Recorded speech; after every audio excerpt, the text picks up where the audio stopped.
I'm Greg Cummings, the CEO of Power 100, and your host on today's Power Chat, where we are fortunate enough to be sitting down with founder and CEO Nick Richmond of Matrix Home Solution. Nick, thanks for taking the time, brother, and talking to us today. We're looking forward to your perspective. Thanks for having me, Greg. I appreciate it. It's nice to see you again from the last time I saw you down in sunny Florida. Sunny Florida. Where were we? We were on some island outside of Jacksonville. At the Grosso University event. It was an awesome event. That's for sure. Absolutely. So it's good to see you again. And I just want to jump right into it, man, because, I want to know the earlier years.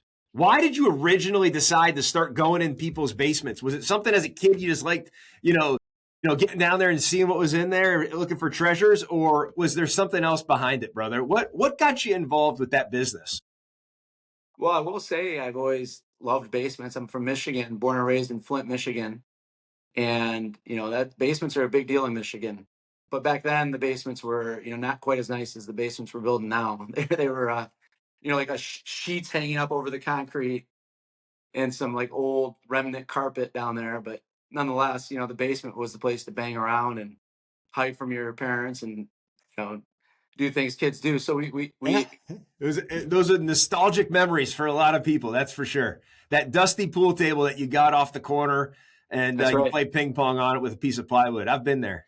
Some of the best days, man. That was some of the best days.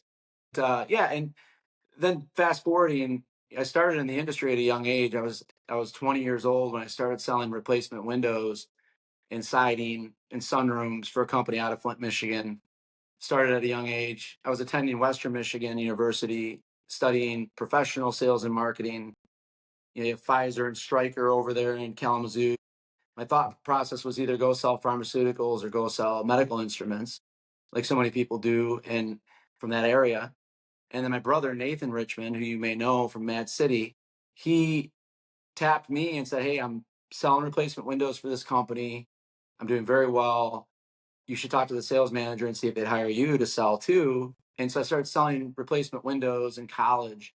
Around all my college classes, I would go out and run my appointments and meet with homeowners and sell windows and sunrooms. And that's where I started in the industry, was going into homes, meeting with homeowners, learning about their needs, trying to help them find the right solutions. And so that's the world, that I grew up in basically.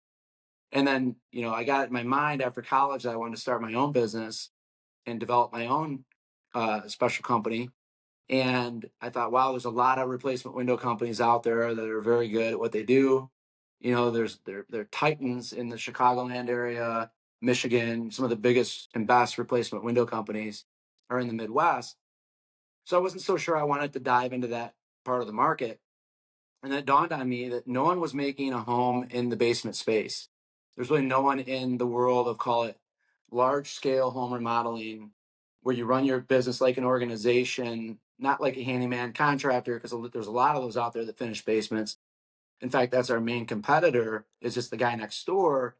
But there aren't very many companies focusing on finishing basements and branding themselves as a basement only company. So that's kind of how it all started. As I saw that opportunity, and I saw that there were special products that are unique to the basement space as well. They're more susceptible, or excuse me, I should say more resilient to the moisture and the humidity and the water events that happen sometimes in basements too. So it was kind of the combination of seeing, hey, no one's really making their business model basement finishing only, but also there's no one really using the right materials. They're all using conventional materials down there that will mold. Wait, and Nick, how old were you when you had this thought? I was 24 years old. 24 years old, and you're sitting here breaking it down like that? Yeah, I was 24 years old. My brother was 26. He went off to Mad City, not in business with me, but he went there and really turned their company around and turned them into the powerhouse they are today. You know his story. It's just in our blood, I guess you could say, because him and I both grew up doing this, and we learned from pretty good companies. The companies we worked for, luckily, showed us the example of how this is done. How you run an operation the way we do. So that's kind of how it started. But I had nothing when I got started. I was I built it from scratch. But that, yeah, it was the vision of, hey, I don't want to just finish a basement or two. I want to build the nation's largest and greatest basement finishing company and make that our specialty. And What so, was the moment though? Was there a moment where you were like, wait a second, guys, this thought and this idea of nobody's doing this and here it is, this blue ocean? What was the moment where you realized that you have more than just a good idea? Like you act like people will actually pay for this. They're going to pay more for these materials and this is sustainable, and scalable. Was there an actual moment there, a conversation that you can recall? If you can. This was a long time ago. I get it, but like no, I'll you tell you what it guys you is. guys have done well. So my business partner, Brian, who's a great guy, Brian Barrick, shout out to Brian Barrick. He runs and handles the operational side of the company. I focus on marketing the company, managing the design consultants that are out there, meeting with homeowners in their homes. And we kind of split those responsibilities, which is great that I have him. But we just started with one trade show, one home improvement show in the suburbs of Chicago. And we built a display out of this great material that I can tell you more about. We built this basement display. We had a few pop-up banners made at Kinko's, and we made some business cards and some brochures like a few days before the event. That's literally how we started this. And we went to this event and we met with homeowners that were looking for basement finishing services, built rapport with them at the event, which is a big part of our industry's way of generating opportunity.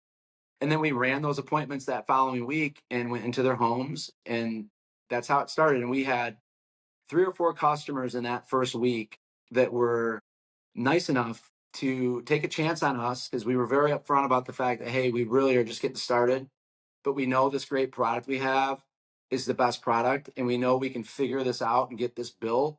We have the connections with the framers and the drywallers and the carpenter or electricians, and we had those resources from our experience in the industry. But it was kind of like a situation where, hey, Mr. and Mrs. Homeowner, let us earn your business. Let it help us get a start. These young kids, we're going to be here every day to make sure this gets built perfectly. But it's going to take a minute because I'm going to then have to go back to these guys that I know and bring them all together and get them out here. So it was kind of like, talk about fast tracking a business. But we had no money, so there was really no other way to do it was just to sell our way into business. And thank God for those customers because they're really the reason why we got off the ground, because 4 new prospects in the first week was a big shot in the arm, financially for us. And we did a great job for them. They've been some of the best endorsers of our company till this day. But that's kind of how I knew, and when I knew after that first week, it was like, whoa. Because they all said the same thing. We've been thinking about finishing our basement. We've met with other companies, but we're really afraid to use like the typical builder's grade materials down here. And we were looking for something better. We were looking for someone more professional to talk to, because a lot of these hook and ladder guys that work out of their house, they're not really as customer focused as you would like to think, especially when it comes to that. Those 2 kids. Let's get Well, you know what it is? Designing a basement with someone and taking them through that process, you really have to be patient, and you have to Yeah. actually sit and talk to them about it for a while. And most contractors, they want to go out and measure up something and go, okay, I'll email you a bid. They don't want to sit there and yuck it up with a homeowner for 3 hours and talk to them about their hobbies, but that's what all I ever knew was doing that, sitting with homeowners That's and the window talking to them. business, though, baby. That's if you're not in the house for if you're in the house under 2 hours, you're no longer on my team. I'm sorry. That's just, Absolutely. yeah. And that's the company we worked for. They held us to a high standard to follow a process when we go out to a customer's house. So I took that process with the uniqueness of basement finishing and the products that we offer, and that I built that business from those pieces.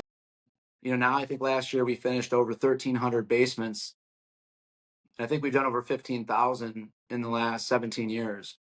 So we've done a lot of projects for a lot, and we're in Wisconsin, Illinois, Michigan, parts of Indiana. Now we're starting to bleed into Ohio. So it's like this thing is blowing up, and it's been a great ride. And it's great to talk about these things, to think back to those times, because I don't do that probably more as often as I should. But it Well, was pretty amazing. not only that, it's like your founding values of being different, having superior products, and doing things the right way. So the unique part about your business and what your journey was is you started out with this same idea of we're going to do this the best way possible with the best products and create a premium player in the industry. And now 17 years later, that is still true. And not only that is you're just outside of your first street that you were on of 4 people. Now you've taken care of, thousands of homes across the country, and still with that same mindset and that same mentality, man.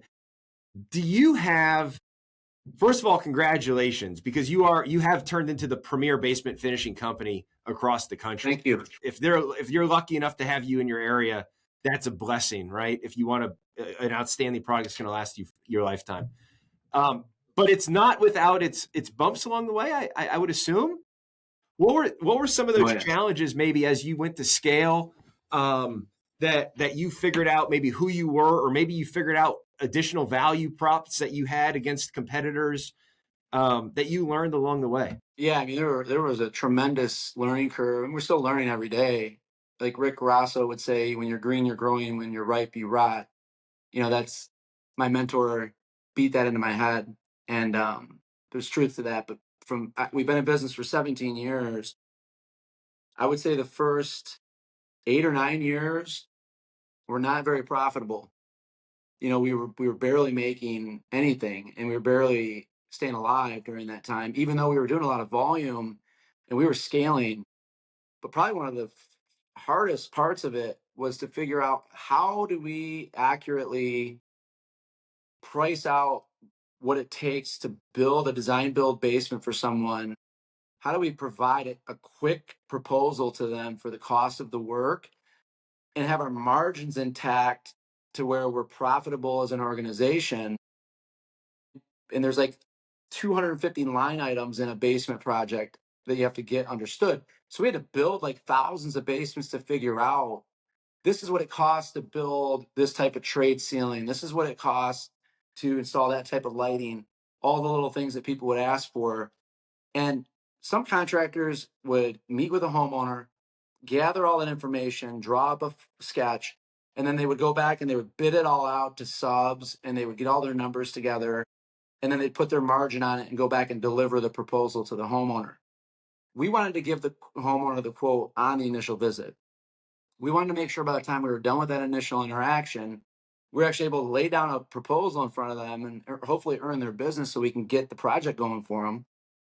And we thought, we're in a good place where we're at here with some of this stuff. But over the years, it just took massaging all of those things: purchasing, procurement of materials, making sure that we're getting those things dialed in, overcoming material challenges, like during the pandemic when it was hard to get certain products that we needed, or when the pricing skyrocketed on all these different materials and we're trying to maintain our margins. The number one reason contractors fail, and I tell my customers this, I'm not afraid to share it, is that they're not profitable. Like most businesses. Why do most businesses fail? They're not profitable. So I never shy away from letting our customers know and our team know that we have to be profitable to do a great job for our customers. We have to be profitable to come back and service them if something needs to be serviced, to hire and train and acquire people to grow the company. We have to have a physical location you can walk into where you can see me sitting at my desk. We have to be profitable. In the first 8 or 9 years, it was very tight. Like there were times where I felt like, man, are we going to make it out of this? And we did. And maybe that's a long-winded answer. I can think of a lot of other simple things, like guys getting hurt on jobs, and getting hurt bad because they cut their finger off, and dealing with those first experiences, like picking guys up and taking them to the hospital to get their finger stitched back on. And like, you name it, I've experienced it. I've had a guy in the mezzanine of my old office, which we leased, and it was kind of a ratty place until we built our headquarters. And I had a guy fall through the ceiling in the middle of a meeting, fell right on the conference table, right through the ceiling, Is he okay? right in front of me. I'm like, what is going on right now? So I've dealt with like really crazy, like stuff that just happens in the office and with like people or circumstances. But then I've had a lot of business learning experiences too, but I can go on and on. I could talk for an hour about just crazy stories. So what do all those experiences do for your company culture, Nick? Like you can't grow and be innovative without a strong company culture. What moves did you take as the visionary and leader at Matrix to make sure that your company culture was as strong as humanly possible to withstand, maybe bumps and bruises along the way? I mean, I think it starts with me. The fish stinks from the head down is another one that Rick Grosso used to say all the time. Probably the old Italian background, the fish stinks from the head down. I always, even in the beginning, when I knew that financially, like most startups, like I knew we were in a tight spot. I knew we had to work on a lot of things, but I always acted as if like we're just killing it. We're soaring. It's all rainbows and butterflies. And I've always tried to maintain that positive attitude.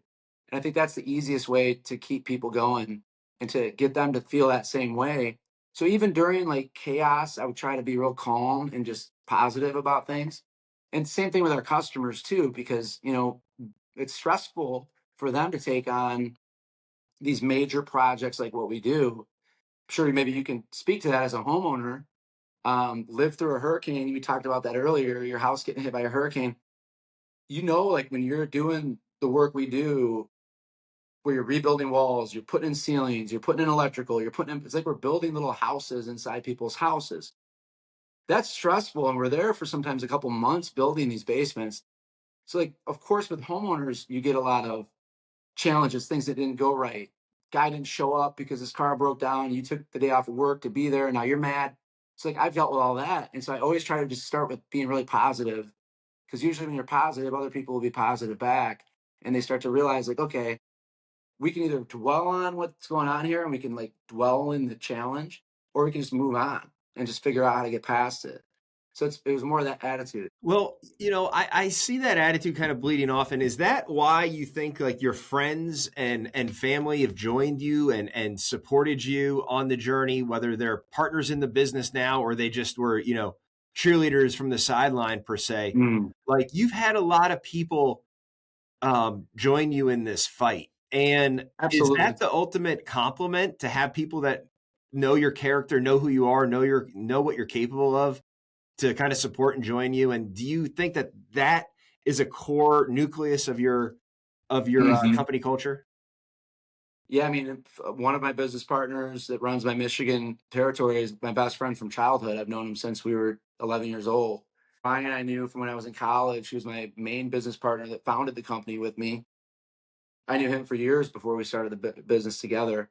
So it's that way. And now, if you look at my company, it's so many, I'd say a third of it's like either people I knew or people that I acquired from those people. It's like a family there. And I definitely think that's a huge part of the culture. And of course, with that, you get people who are able to have more candid conversations, but get past it and not take it personal. Everyone's got the same mentality because we're kind of all from the same place, cut from the same cloth. So together, it works out really good. And to see them grow and to see them achieving their dreams through what we're building together feels really good too. They know I'm not a greedy guy. So like I'm giving up equity along the way.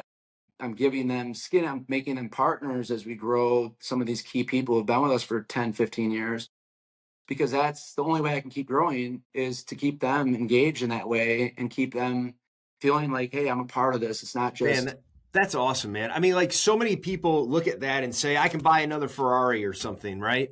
And you're looking at it going, we're going to do, our goal is to do over 200 million this year, whatever the case may be. I know you're up there somewhere in that altitude, but like you're making these conscious decisions to reward people with equity in the business, and that just must create such an environment where people feel genuinely appreciated, and if they feel that way, then they're able to lead the charge, and grow the way you guys are growing with such a ethical standard and attention to quality, man. I think what you did there with the equity and those decisions along the way are massive. Now you can't obviously do that for everybody, but like your key leaders and stuff like that buy-in is critical. Who told you to do that, or how did that come about? well, I think it just came from one, for one, I believe they earned it, right? So it's like I'm pretty old school. Like if someone earns something, I'm going to give it to them.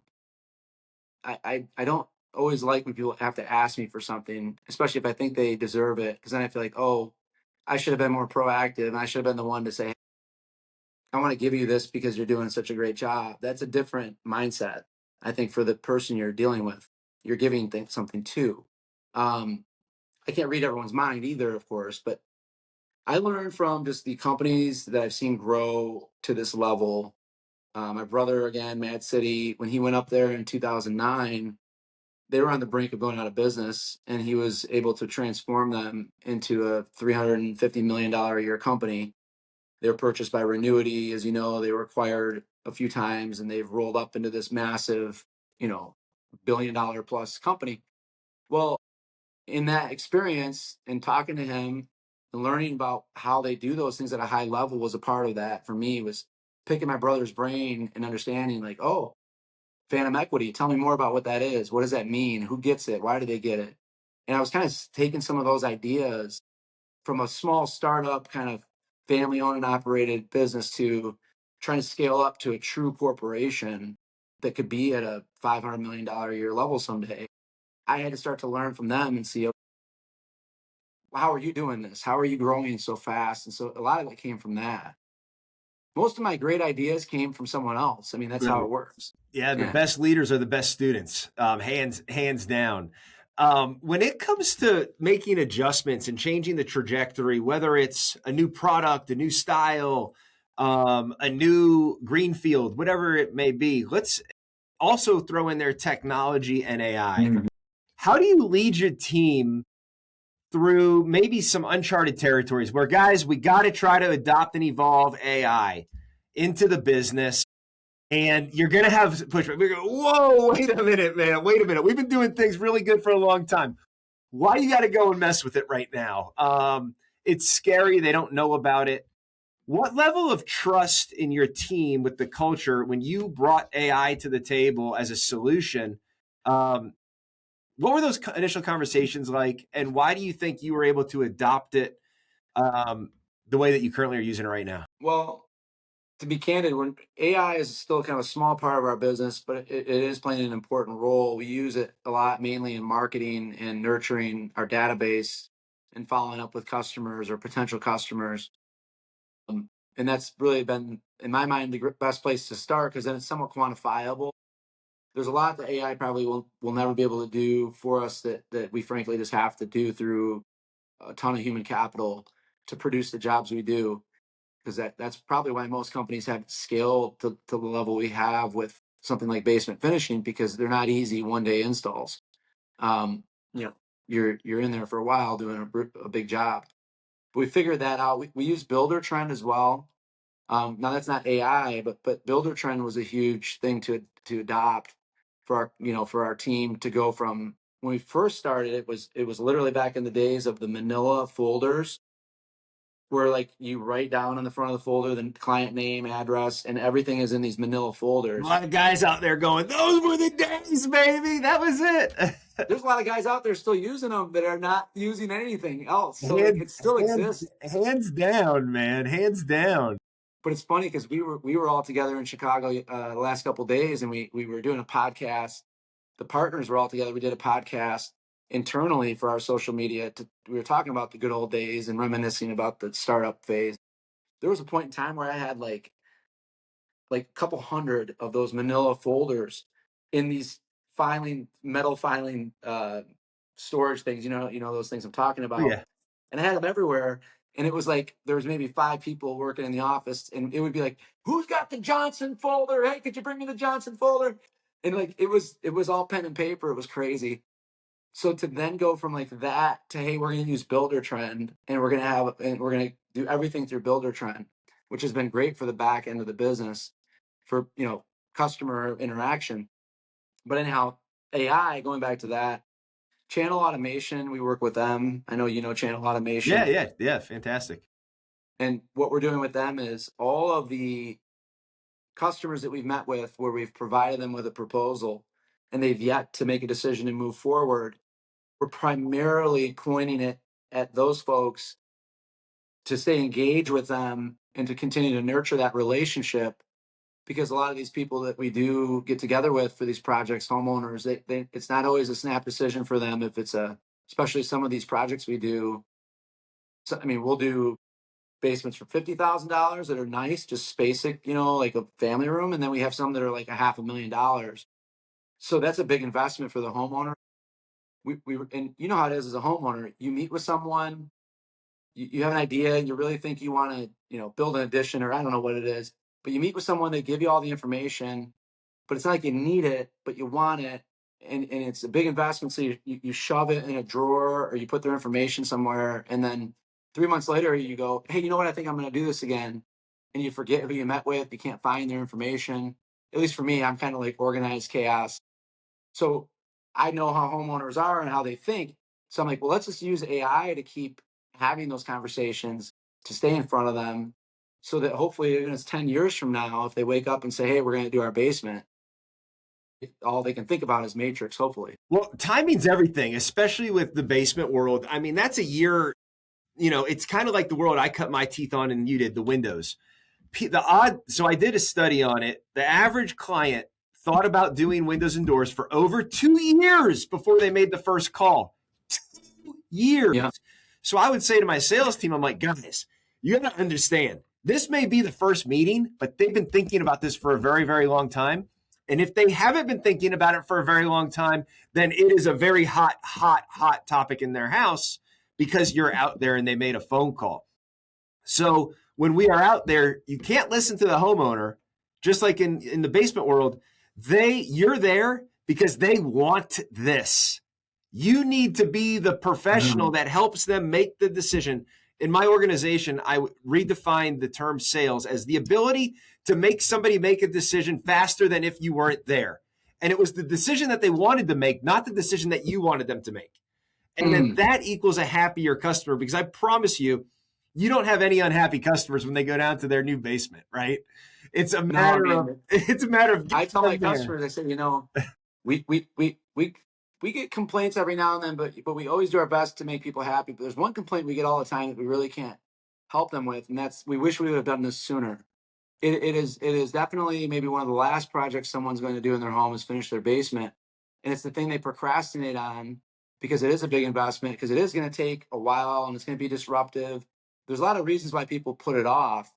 And so, just like what you're saying, my whole thing is similar to what you're saying, but my whole thing is, if our interaction needs to be so pleasant and professional in the home that earning their business and then wanting to move ahead is a natural conclusion of the meeting. Like after the meeting's over with and I give them the proposal, hopefully they're saying to me, hey, how do we get this started? How much do you need down? Like, what's the monthly payment? Like, hopefully they're saying something that indicates to me that they want to do business. And usually that is the case, because of the way that we do things. So, and a lot of our transactions happen on the initial visit. Like 90% of the people we see say yes on the initial consultation, not because we're pushing them, but because when we're done, taking them through the design, helping them with material selections, giving them a line by line proposal, they're like, hey, we want to do this. What's next? And so it's kind of cool that we don't have to bully people into buying what it is we're offering. It's natural. Yeah, we've had a chance to look in the organization, and the professionalism and the presentation, the skills, even the patience, that you guys have when you're in the home with the homeowners is just aligned with the top organizations across the country. I wanted to ask you a follow-up question on like the AI world, channel automation, or anyone else. But let's just talk. You brought up channel automation. Was there ever a moment where you were concerned that channel automation wouldn't be able to humanize that relationship that is so valuable in our business? Home improvement is definitely a relationship side to it. Were you worried about that? And then now that you've used them, what advice would you have for somebody that is worried about, maybe the pushback is, oh, well, we don't want to use AI. We don't want to seem like that. We're people doing our thing, building the relationships. What would you say to them now that you've been able to spend the time and build that machine, if you will, and you've had a chance to use it? I think the challenge with AI, and I was thinking this way too initially, is people think if they implement AI, it's somehow supposed to like take over everything that they do, and they're not going to need anyone there anymore to do work, and that's definitely not the case. I think the best advice I would have for someone is to start simple with it and keep it simple, and start small with it, and do something that is easy to implement, so you're not upsetting the company by trying to have them implement all these things at once that AI can do. Just start with something simple. I mean, that's what we did. We basically said we get 9,000 new inquiries a month or some crazy number like that. So like, how many of these people can we actually continue to nurture? And we have a call center, and they call these people and they set appointments, and there's a high interest, high intent leads that we get. And then you get a lot of garbage too, that really, some of it may not even be real people through social media and whatnot. So, but 9,000 records coming at you. Well, that's kind of what I saw was, hey, let's just have it nurture this data. And I created videos for all the different dispositions you could think of for the like the life cycle of a prospect.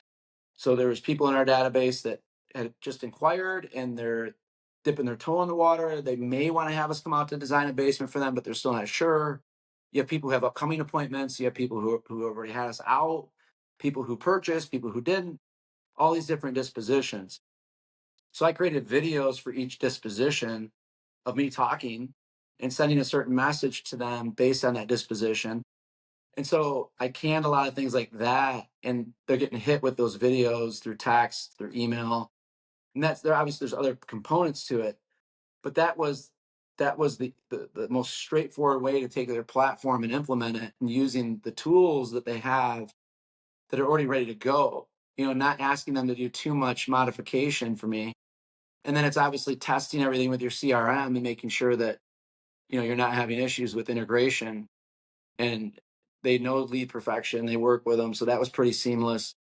But anyhow, the point is, it's that's as far as I've gotten with it so far. But it's only been 6 months, and I've seen a lift, and it is making us we're more profitable as a result of having that going on in the background. So it's like that's a great place to start. And I think some people think like I think like let's start small, let's test it, let's see if it even does anything for us. 'Cause how many people waste time on technology? They waste like 2 years and hundreds of thousands of dollars implementing something. And I bet 90% of those things don't even make it to the finish line. They actually never implement. We're I've just been like through the it. homeowner, aren't we? We're going, Yeah, that's oh, we right. should do it. The only regret is we wish we did it sooner, right? Those companies that are able to evolve and lead their teams like you are into that next wave, and do it responsibly. Don't do it hastily, right? You didn't just jump in, change everything overnight, right? You didn't break the core competencies of what got you where you are, man.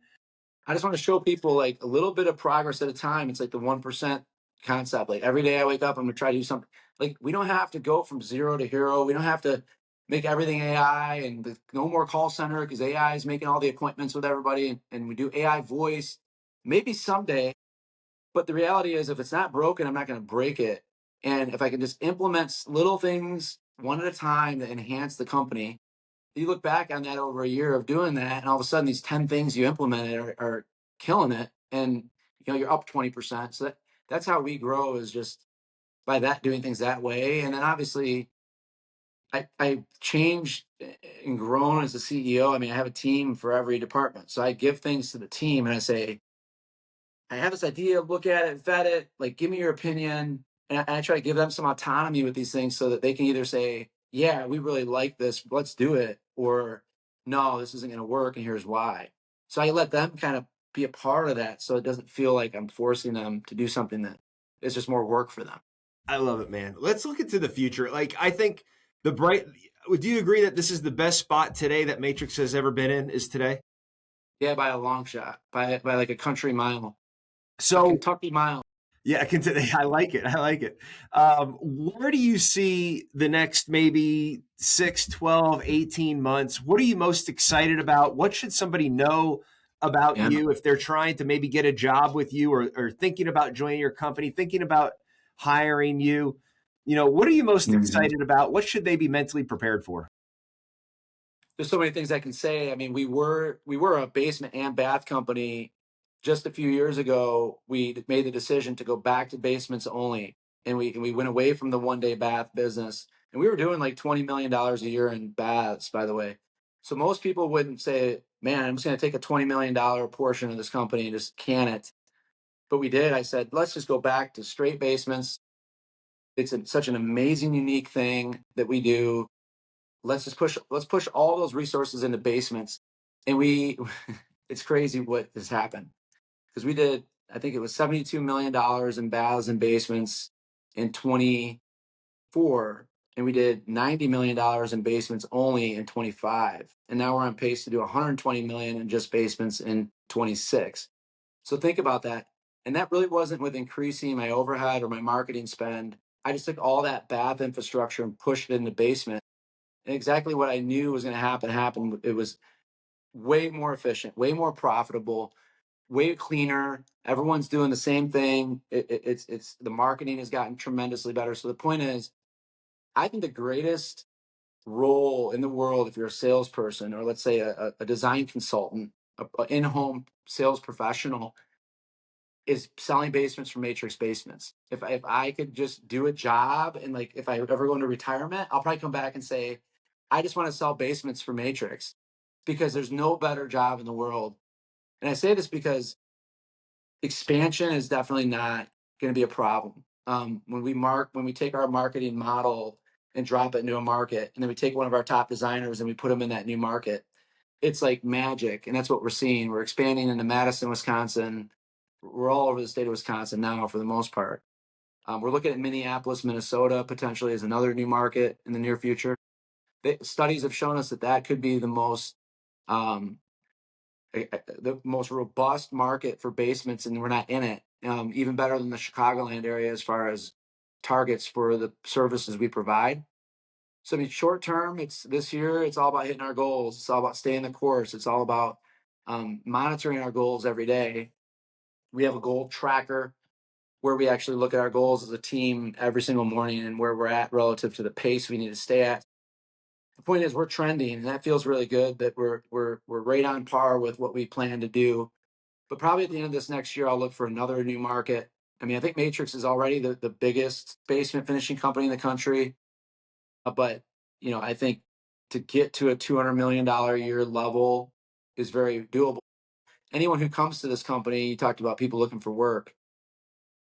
There's a lot of private equity right now that's struggling, as you probably know. There's a lot of high level people from our industry that kind of got chewed up and spit out by some of these acquisitions. Because let's face it, how many window and bath companies can you roll up? And what if the economy takes a shift? And what if financing falls apart? When it kind of did a little bit there, what's that going to do to you? Whereas we service a really good customer. I mean, our average customer is pretty affluent. They have a nice home. They want to build a really killer basement down there. And it's a fun thing, right? It's fun, man. You're not designing a That's kind room of where I'm for going. windows. You're designing the space that they're going to be using. It's fun. I mean, Yeah. I wake up every day and I truly say I'm having fun, because I go back and see a lot of customers. You probably see the videos I do on Instagram. And so I go back and see people, and I see the work we do, and I inspect it. Even at this level, I still do that. These customers are so happy. And the stuff that they're doing that we're learning from, they're like, hey, I found this on Pinterest, this crazy idea. I want to build a room like this, or I want to build a gym that has this, or a theater area. And they'll show us like their inspiration. We'll work with them and we'll build it. And every job is different. There's not one job that's the same. Every single one is different. So as a sales rep that's selling window replacement, you're going into 3 houses a day, doing the same. You've done this presentation so many times of this window you could throw up. Like, to come to us and be able to go out there and have fun and actually do something that's meaningful as far as changing lifestyles for people. Like, window replacement's great. You need efficient windows. They look better than your old wood windows. Okay, I'll give you that. But what about giving something to somebody that creates memories that last a lifetime? Well, you know what I like most, man, is the passion that you have for it, the ability for you guys to follow through. And I think that's all anybody can really look for when you're in home improvement, right? Is if you talking about selling, a company delivers on what you sold and has your back, that makes anything fun. I don't care what you're selling, right? Now You gotta believe. If you don't believe, you're not gonna succeed. Right. You have to believe. Yeah. Right. And I just think what you guys are doing, the position that you're in to expand, to take in the new markets, the analytical mind. And I think the reason you're going to be successful is from what we see across all of our studies is you have focused. You have said, okay, we're going to trim off the bath. We're going to have all eyes focused on one thing, and we are going to be the absolute best at it. It was your founding mission, right? Yeah, When you're kids, man. So now you took some quick, some cash, from the bathrooms. That was a big fad, right? Now what you're seeing is you're still doing bathrooms down there, but you're just not doing the one-day bath, right?